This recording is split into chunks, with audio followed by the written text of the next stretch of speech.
Hey everybody. Somebody sent me a link to an article in The Guardian, a newspaper or a website I don't much read, but I'll follow a link.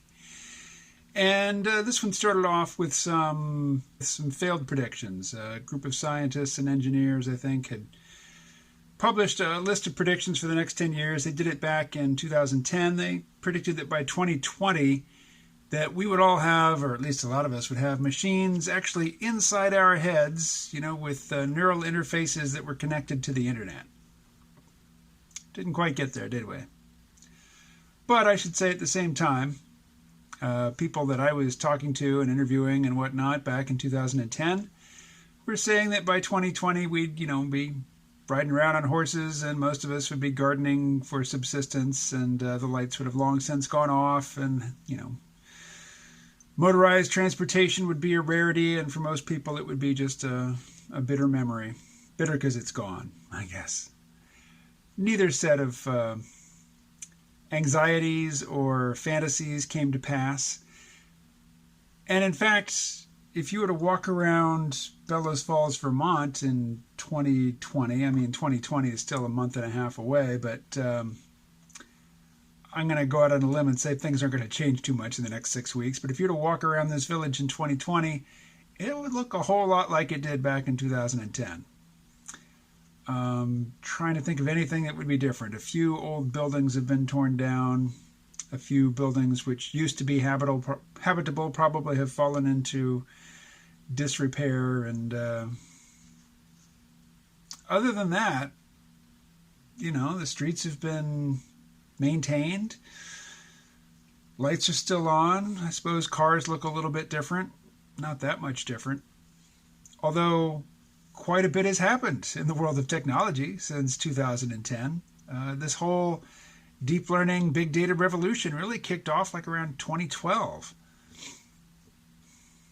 So a lot of stuff has changed, but the buildings that we live in, they don't upgrade every year. They don't blossom forth with some new modern design. They pretty much stay like you built them until you tear them down. And around here, I can't really make any generalizations about new houses because I don't know of any. But I don't imagine that a lot of people are going to come in and build in a radically different style, even if they were building from scratch. And this is it's a New England town. It's got a certain look to it. It has a certain institutional memory. If you're kind of woo-woo, you might say it's got a creode. It's got this pattern of, organizational coherence, it's got some mass and some trajectory to it. It doesn't have physical mass, literal mass, but speaking metaphorically, it's got some momentum behind it. It's substantial. It doesn't change all that readily, all that quickly. So I know that there are folks watching this video who think that amazing, transformational technological change will present itself in the next decade, and others who say, well, probably in this next decade we're going to get what we were predicting for the previous decade, which is either a collapse or, a degeneration of society to a much lower level of, individual energy use, mobility, all the good stuff, access to high energy medical care.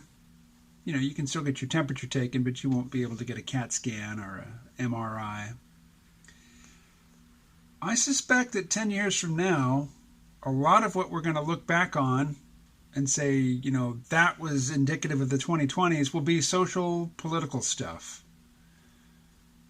I'm sure the way we communicate online will evolve in the next 10 years, but I think if you were to take any of us watching this video anyway, and pluck us out of our 2019 environs and plunk us down in 2029, in the same geographical place, we'd recognize where we are.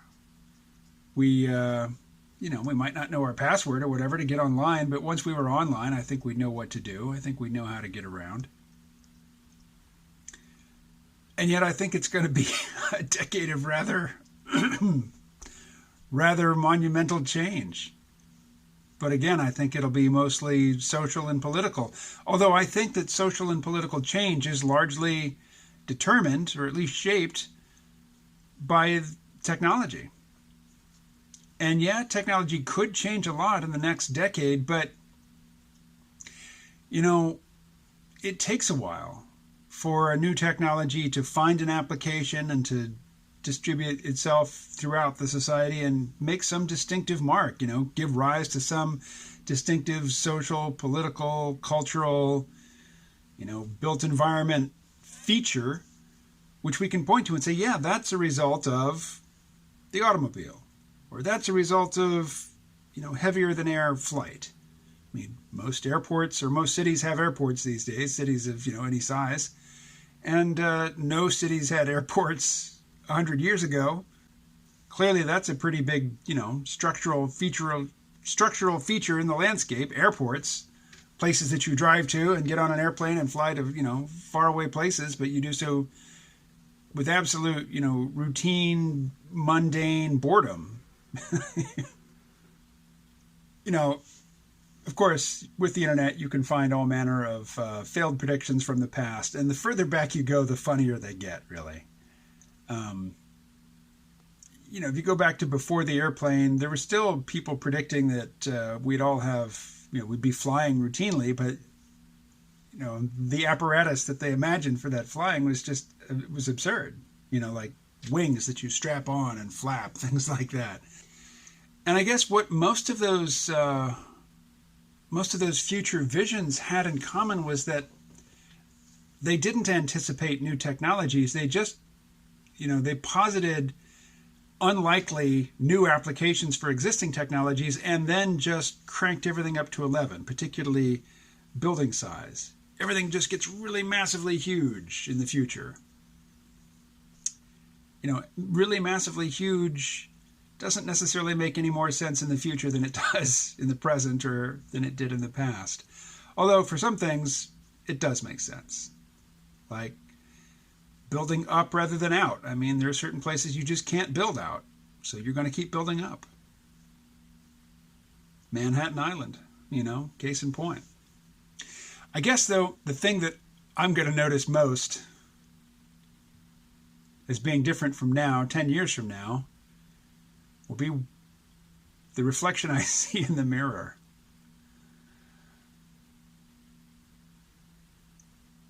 I have, I suppose, some influence over that, although certainly, that influence falls far short of control. How about a few predictions? I predict that by 2029, no human will have yet set foot on Mars. What do you think? Will any humans have set foot back on the moon, Earth's moon, by 2029? I'm going to say yes. And the first person to set foot on the moon, the next person to set foot on the moon, will not be an American. That is my prediction. And it'll happen before 2029. There's two predictions. I like sets of three. What's one other prediction?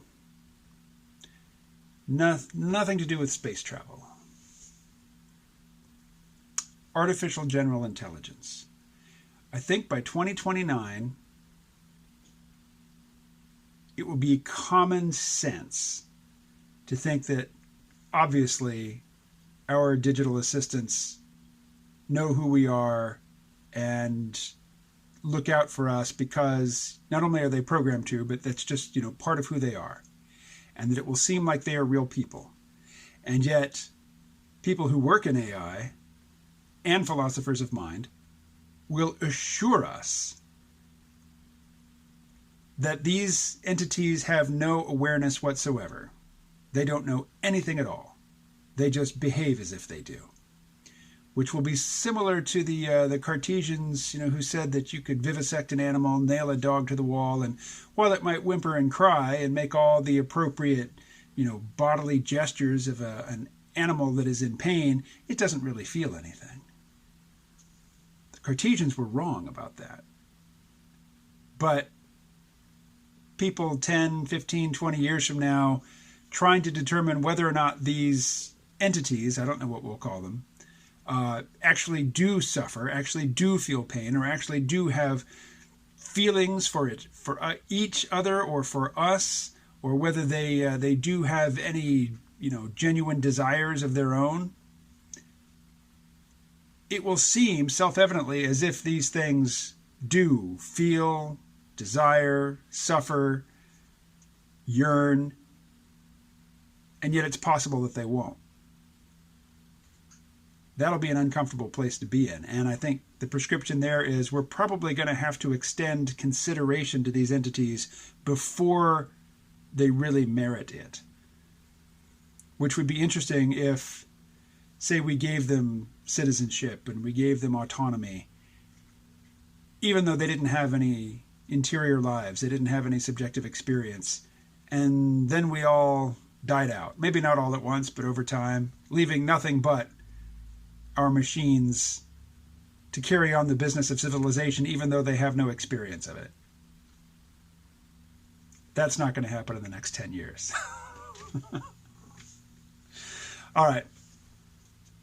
That's enough. Please add your predictions to mine. Put them in the comments. And as always, even though most of you don't do this always, and I don't either when I'm watching other people's videos, share the videos, like them, comment. I don't know what the resistance would be to hitting that subscribe button, but if you've been resisting, examine your resistance. Consider your resistance, and then subscribe. I'll talk to you tomorrow.